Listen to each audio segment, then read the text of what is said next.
What happened to me has forced me to completely revise my view on my life and how this world is ordered. I think it could happen to anyone. There's nothing that you can or should do. It doesn't make sense. Just hope. I wrote down everything that they said as soon as I got out, because I was afraid that I wouldn't remember some of it if I waited. I James Comey'd them, you could say. So every bit of dialogue that I write here is something that came out of their mouths. Just remember that. It was a hot summer day. I was stepping out of my door to run for milk. 2 men in suits were standing on my front step. One was white, bald, probably in his 30s. The other was an older black man with ear hair. I remember it because it was waggling in the wind. These guys, I know nobody knocked. So how long had they been standing there? "What are you doing on my porch?" I asked. "Sir, we need you to come in for question," the black one said. They showed me some NSA badges. I wouldn't have known a real NSA badge from a fake one. I asked them if they could write down their badge numbers, and instead, they let me take pictures of their badge with my phone. "What am I being questioned about?" I asked. "Sir," said the white one, "you must realize that when we said that we wanted you to come in for questioning, we mean our associates will ask you questions, not that you will ask us questions. We can't answer your questions. We can't answer any questions. We can make a statement of fact," the other said, stepping so close to me that I could smell his aftershave. "A fact like, my suit is black, has a deeper meaning. If you understand how color is just how our brain perceives light, it's still a fact. So what I can say is that there is an investigation." "Into what?"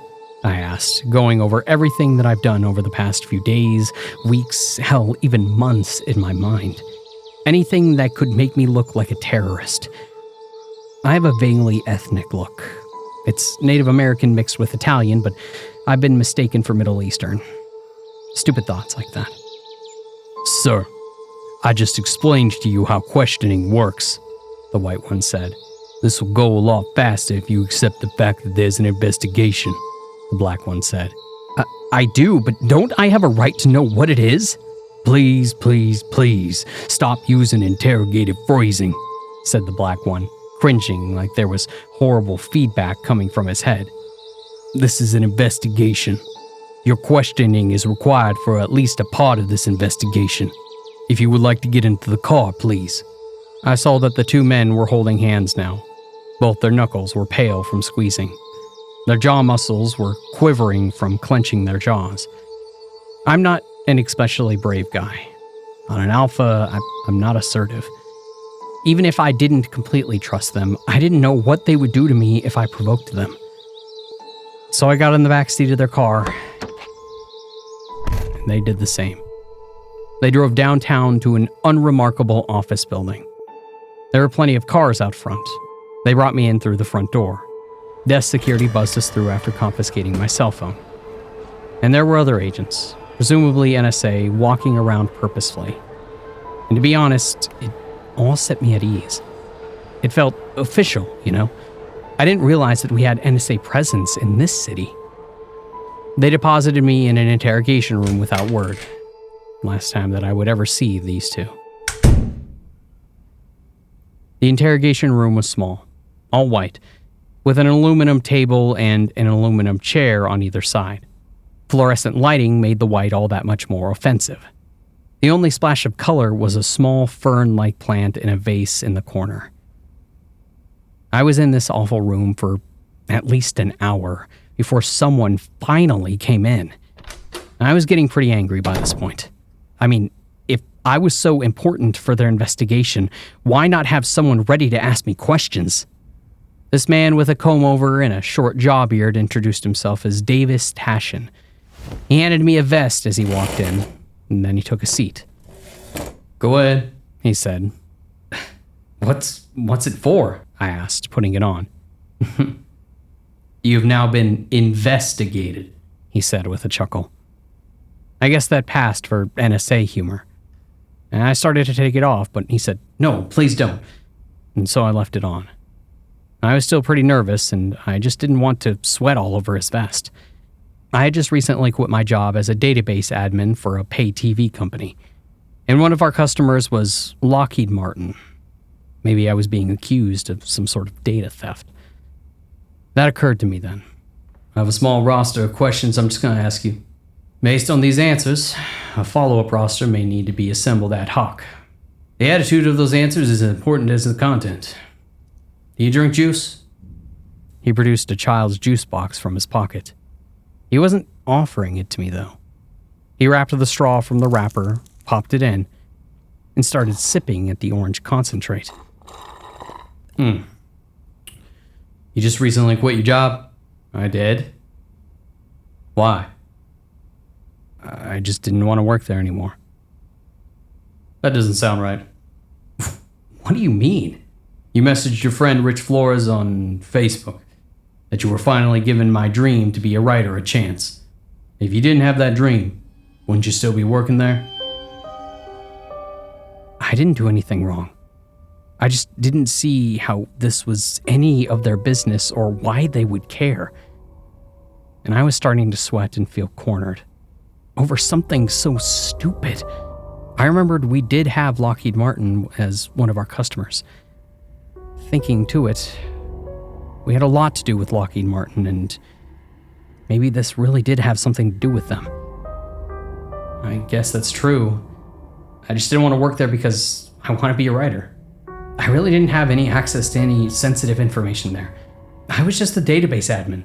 I'm not sure why it's a national security matter. You ever been published before? He asked and started tapping the aluminum desk with his translucent green pen. No. Not yet.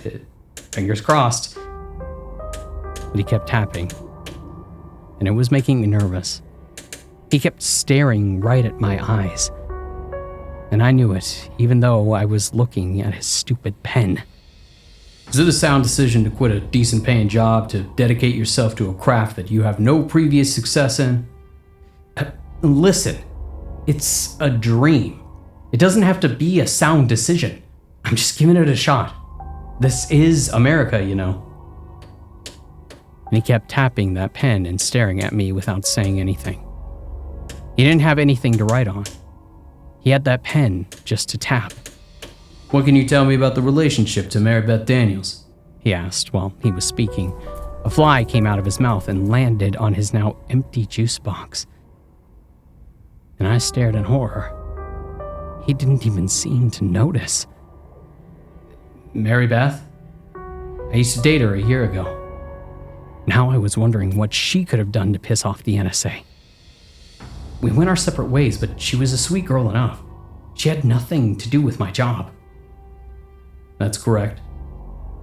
What did you mean when you said that she was the type of person who would be looking for a lapdog and not a man? I didn't. We have a series of text messages where you tell her you used the possessive incorrect here, a manipulative bitch. You want a lapdog, not a boyfriend. And later, I won't sit and play fetch with you. We were fighting. I felt manipulated. So, you didn't have an ability to perceive her desires unmediated. I guess not. I mean, we can never really know what's going on in someone's head. He laughed when I said that. It was a weird laugh. Someone laughs like that when they slip something in your drink. It's an unhealthy laugh. Okay.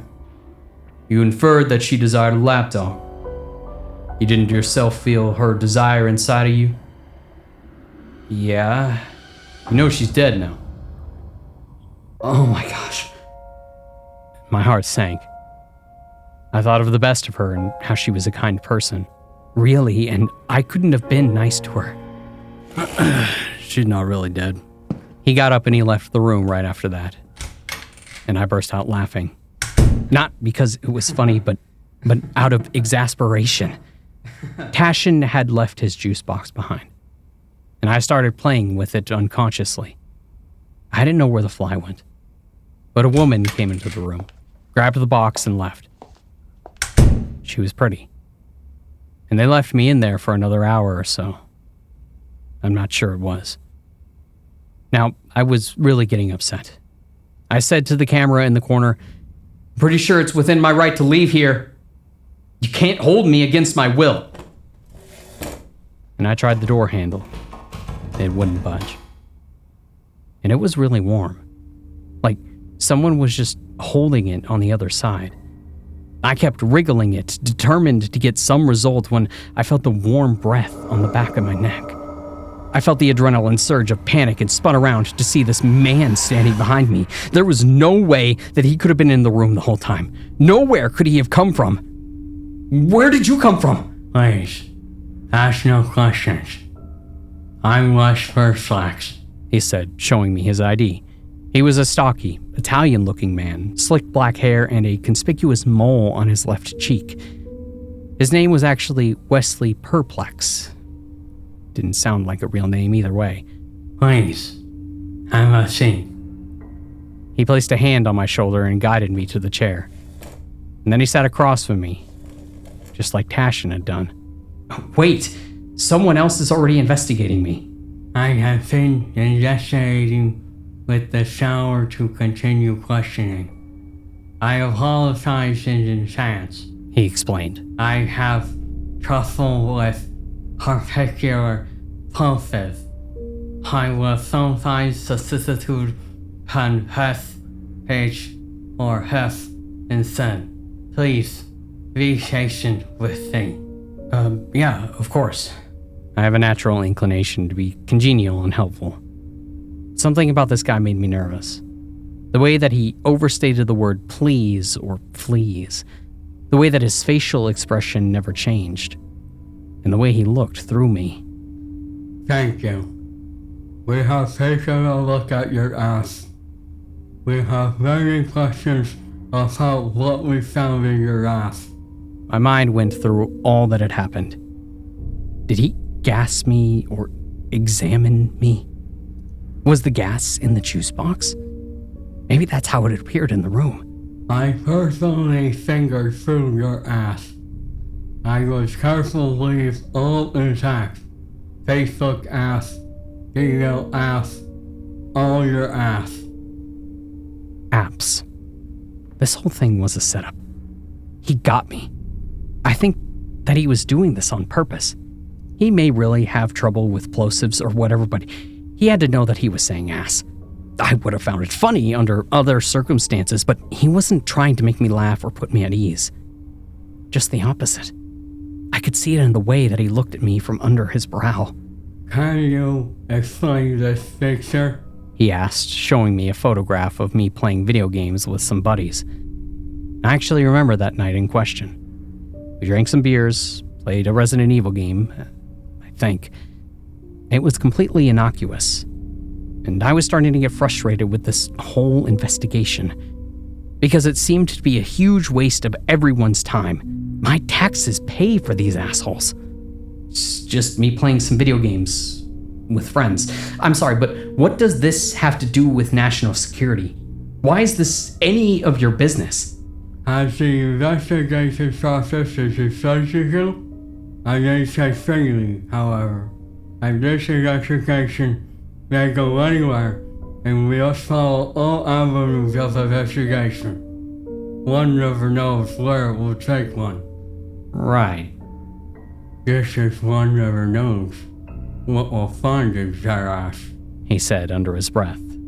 And he looked at me like he wanted to punch me in the face right there. His eyes were so dark, and I could see the way that they scanned over parts of my face with contempt. "You're right." "In your ass, I found you do well in many particular factors." Again, he looked at me like he was daring me to laugh. Except now he was raising his voice, getting angrier with each word. "What is happening in this video?" He played a video of me and some friends doing karaoke in a pub one night. And we were all drunk. And I know I deleted that video, just because it wasn't that interesting. It didn't even interest us, and we were in the video. It's just a night of karaoke with the guys. What's the song in the video? Tub thumping. Was a hit back when we were in high school. Tub thumping, he said, and he started to say something about the song. I only caught bits and pieces, because the strangest thing happened. That fly appeared again. It landed on his chin. He was saying something about the political significance of the lyrics, but the fly was crawling along his flapping lip. When he started to say that Chumbawamba was already a 15-year-old band, I saw that fly go directly into his mouth.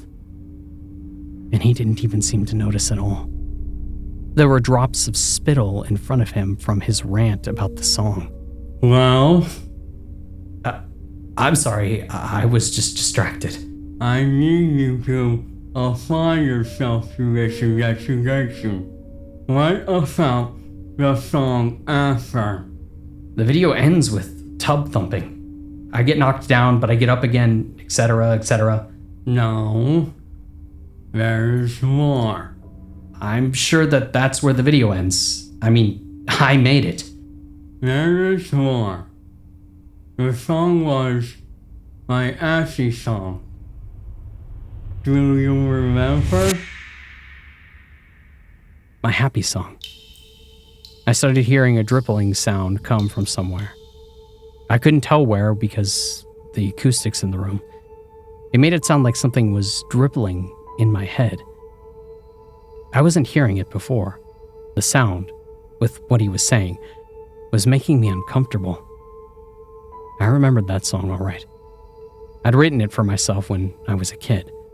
When I'd feel dejected or whatever reason, I'd sing my happy song and play this little composition on my Casio. It made me feel better. I had never shared that with anyone. That song was my thing, and it was a little embarrassing. Somehow, the song had turned up on the karaoke machine at this pub, but they denied it. But I think that my friends must have found it and slipped it in there. It's the only thing that makes sense. I never even recorded it. The whole thing freaked me out.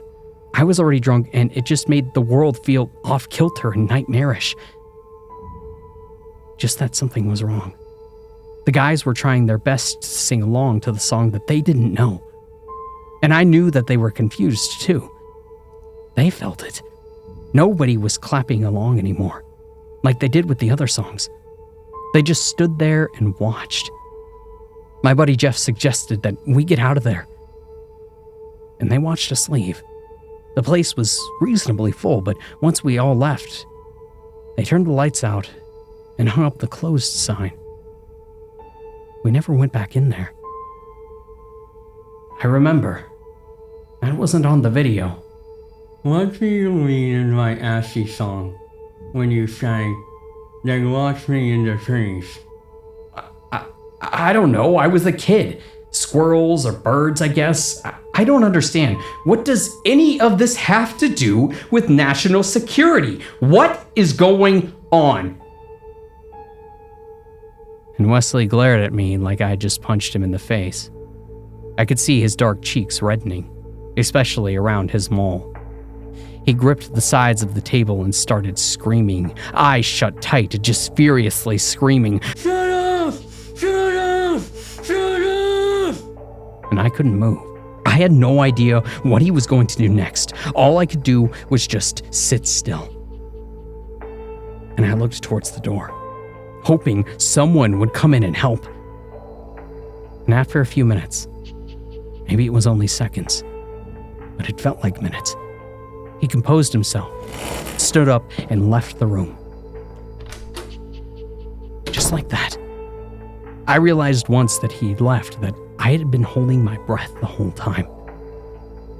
And I finally started breathing again. I was nervous about what was coming next. Scared that I wouldn't get out, or that I'd be killed in this place. There were cameras. People saw me come in. But who watches the cameras? The same people who would have me in here? Nobody knew where I was. And they left me alone for a while. And I was relieved about that. After the last experience, I wanted to be alone. But I wanted to go home. Also, I needed to piss and I kept hearing that dripping.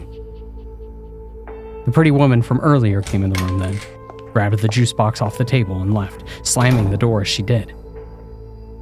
And I didn't see Wesley have or leave a juice box. I was sure that there was no juice box. She had picked it up earlier. Another man came in the room. A very tall, broad-shouldered man with short blonde hair. He wore glaucoma glasses. You know, the kind that automatically tint in the light. What happened to... I cut myself off, and I realized that I was asking a question. I guess I didn't care what happened to the other guys anyway. He sat down, placed a manila folder on the table, looked through its contents some, and then eased back in the small metal chair. He didn't bother introducing himself. I apologize for the wait, he said. I didn't realize that they'd already brought you in. I've already been questioned by Davis and Wes. Oh? Davis, Tashin, and Wesley Perplex? They both asked me some strange questions and left. Nobody works here by those names, he said, and that sent a chill down my spine. I was starting to feel like I did that night, at the karaoke bar. I'm the only one on questioning today. No one else would have come in this room. Perhaps you fell asleep. You know why you're here? The investigation. Good. Glad that you were briefed. You remember Mr. Alexander? I hadn't thought of Mr. Alexander in years. It took me a moment to remember. I tried to think if I knew anyone else surnamed Alexander. But that was the only one. Yeah. He was this strange old guy who moved into my apartment complex for a bit. When I was a teen. Yep. From June 1997 to August 1999, you lived at the Wellwright Apartments. May 1998, when Mr. Alexander moved into the complex. What can you tell me about Mr. Alexander? So, Mr. Alexander, when he moved in, for starters, he had this whole team of movers. He was dressed in a fancy black suit. The furniture we saw being moved in looked rich and uncomfortable. Neighbors talked about him briefly and gathered like he was a successful lawyer and was planning to practice from the apartment. A shiny plaque was mounted, Alexander Law. Only his shoes were shinier than the plaque. We saw him tip each mover with their own 20. I remember one of the neighbors saying, "He talks so well. He talks money." That doesn't even mean anything, but I got what they were saying. Once he was in and the door was closed, we all started hearing lots of noises coming from his apartment. Every day, these banging and smashing sounds, like he was renovating the apartment or something. And that's what everyone thought, that he was just renovating, because he's so well-to-do, you know? And after a month of this, the neighbors got frustrated. We'd been noticing this smell in front of the apartment for a while. It wasn't a normal human smell. It was like metal filings and burning. The noise was daily. He never seemed to have a single client. So they sent someone to talk to him, and Mr. Alexander wouldn't let them in. The guy noticed that his suit had rips and stains all over it, and Mr. Alexander said something like, "I'm having trouble getting it right." I don't remember exactly. Something weird like that. The guy explained why he was there, and the next day, Mr. Alexander was gone. That's when we all found out the whole moving and pageantry was just that. The furniture was all piled up in one room. There was no decor on the walls. He had a rotary phone hooked up, but it wasn't connected. I'm pretty sure it worked at some point though, because I remember looking through his window once, and I saw him there and 3 other men in black suits huddled together around the receiver, all trying to listen. Anyway, he was gone, so that was the end of the mystery. Not much. He kept to himself. It was strange, and he wasn't there long. The man looked through more of the folder's contents, and I saw pictures in the folder. Pictures of me that I had never seen before, at all different ages. And I don't remember any of them being taken. I looked at him, I guess looking for some clue. For a moment, I thought that he winked, but it was just a trick of the glasses, I think. And at last he said, You remember June 5th, 1998?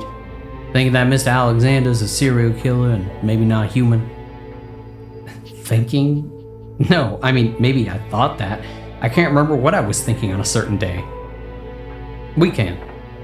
You did think it. I was asking if you remembered. And we locked eyes through the reddish barrier of his glasses.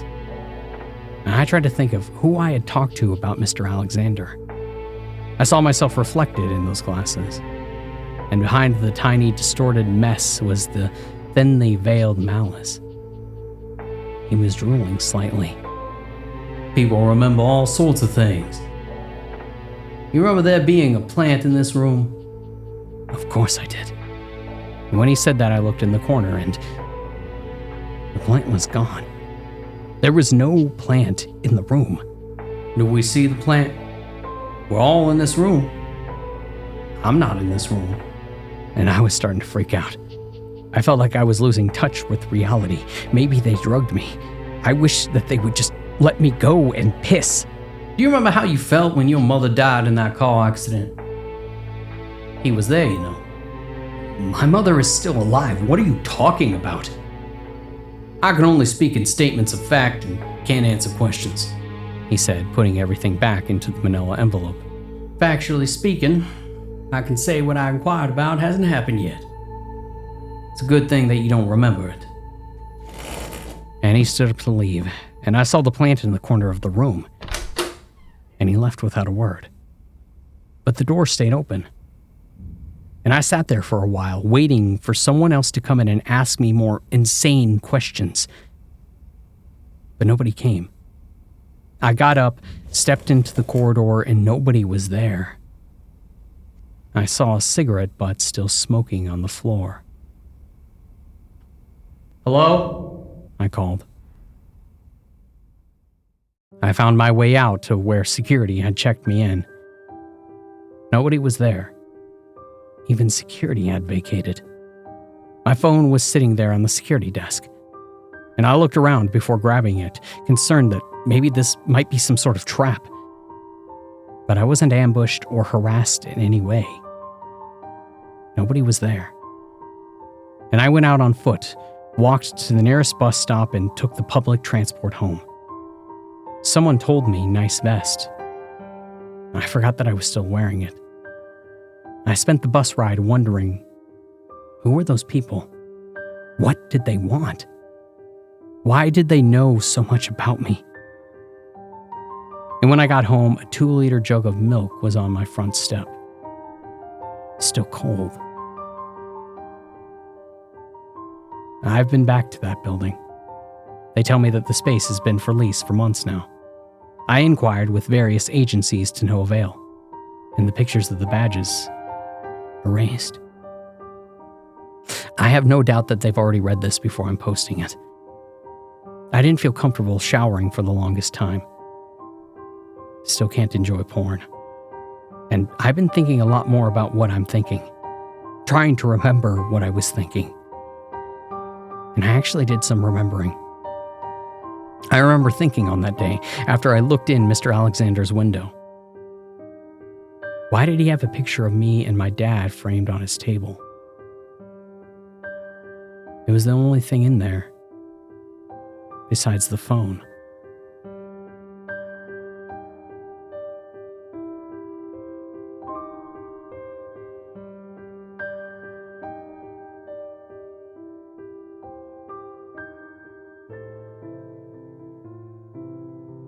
This all had started with a routine date. We met on OkCupid and chatted about a week before exchanging pictures with the current time and date to prove that we were who we said we were. Safety first, you know. Every time that we chatted, our conversations went great. We laughed and we became more and more interested in one another. The day of the date came and I remembered it well. Clear blue skies painted with splashes of orange as the sun set. A nice warm summer evening. I had arrived a bit early, as I remember doing, and we sat at a booth at the Italian restaurant that we agreed to meet at. Inside, the floor was covered in a wine-red rug. Light brown tables and booths complemented well in the low light. She surprisingly showed up only a few minutes after I did. Punctual, I thought to myself with a smile. What really impressed me, though, was how beautiful she looked. Gorgeous, brown, curled locks, deep blue crystal eyes with a room-lighting smile to match. Karen looked simply amazing. Had I not the composure that I normally do that night, my jaw would have fallen from my face and burrowed a hole deep into the floor of the restaurant. I stood up and I greeted her with a huge smile, and the date started off great and kept getting better throughout the night. We ate and talked for hours, making each other laugh and even making the waiter laugh. A wonderful night indeed. Eventually, the date ended with a kiss and each of us going our own ways, promising to text and meet up again. The next day was a bit strange. I woke up to what I thought was the giggle of a woman, like Tracer from Overwatch when you see her blink ability. It startled me so much that I practically flew out of bed. Standing at the side of my bed with blue pallid pajamas and a racing heart, I called out with as much anger and courage as I could to scare whomever it was, "Who's there?" And I heard no response, which only made the situation that much more unnerving. I felt this sense of paranoia all day, like somebody was watching me. I dismissed it as just too much reading too many NoSleep stories before bed late last night and continued about my day. My uneasy feelings, however, were only made greater by receiving a text from Karen as I entered my kitchen asking if I was going to cook breakfast or if I wanted to eat with her this morning. That seemed quite suspicious to me already, as I said I am usually browsing NoSleep and red flags were going up. But we did just have such a great time last night, and I didn't want to think too much about such a possibility. Plus, after the morning jump start, I wanted to be out of the house for a bit. So I accepted her invitation and met for breakfast. When I arrived, I greeted her with a kiss and sat down on the hard metal chair that was coupled with a similarly hard table of this hole-in-the-wall Mexican place. She quickly noticed that I looked distressed and asked me about it. Already being comfortable with her presence, I told her what happened, and she jokingly said, "You got a stalker there, pretty boy?" and winked at me. And we both laughed it off, and she went on to say in a matter-of-fact tone, "Would it be so bad, though? I mean, having a friendly stalker, always watching you, making sure that you're always safe, protecting you from anyone and anything. I would be flattered if someone cared that much about me." Karen took a bite of her breakfast taco, which gave me an opportunity to retort. I should have said, "No, that's an unhealthy obsession," or "I don't like him that crazy." What I foolishly said instead, as I stared into her eyes that were deep enough to hold the oceans of the world, was, "I would be too." Truth be told, I was actually quite lonely, and I hadn't spoken to a woman in years, let alone go on a date. So the thought of somebody stalking me seemed almost romantic. After we finished our meal, I headed back home and I pulled into my driveway to find my front door wide open with what could only be made out as blood on the doorknob. Immediately, I pulled out my .45 1911 and I slowly entered my home. Once a place where I felt safe had been turned into something foreign and dangerous. Before I could even start to clear rooms and see who had broken into my home, with bloodied hands was still there, I noticed a small trail of blood leading up my stairs. I followed the trail, and the closer that I got to the top, the stronger the all-too-familiar smell became. Once I reached the top, I saw that it led straight to my bedroom. At this point, I still had my gun drawn, trembling. The scent of blood faded to that of death as I put my hand on the doorknob. And I thought to myself that I could just call the police. But if this person was still in my house, I could keep them here, then call the cops. Running back downstairs could give me all the time that I needed to escape. And I should have, though. Because what I found in my bedroom was horrific. As soon as I opened the door, a waft of corpse-filled air hit my face hard enough to take down an elephant. Blood and carcasses of dead squirrels, small dogs, and a raccoon were strewn across my bed. From the top of my bed to the foot were the words, "Finally I've, in blood, found, in guts, you, in the bodies of these poor animals." I had absolutely no idea what to do. Traumatized and slowly becoming numb to the situation so that way I could break down later. Once I've made sure that they are still not in my house, I noticed a note on my bedside table with lipstick prints on the top right corner. And on the top left corner were the words, "To my one true love." I had no other choice but to read the note that was left inside amidst the gore. It read, "Now that I've found you, my soulmate, we can be together forever. Once I saw you in person, I knew that you were him. I scoured through as much personal information as I could to find out about you. Several background checks, job history, everything. Since I know where your parents live, the next time that we meet up, you can introduce me to them. Forever yours, Alexandria. My name isn't actually Karen, silly. XOXO." Paralyzed by what had just transpired, I carefully folded the note back up, placed it back into the envelope, and set it in the drawer on my bedside table and sat on the only clean corner of my now ruined bed. I reholstered my 1911 and I thought to myself, she really does love me. And I felt a smile slowly form across my face as I took up my phone to call Alexandria, and told her that I left her a present as well. Their names were Tommy, Jackie, and Roni. I wrote a poem the length of each on their bodies confessing my love for her.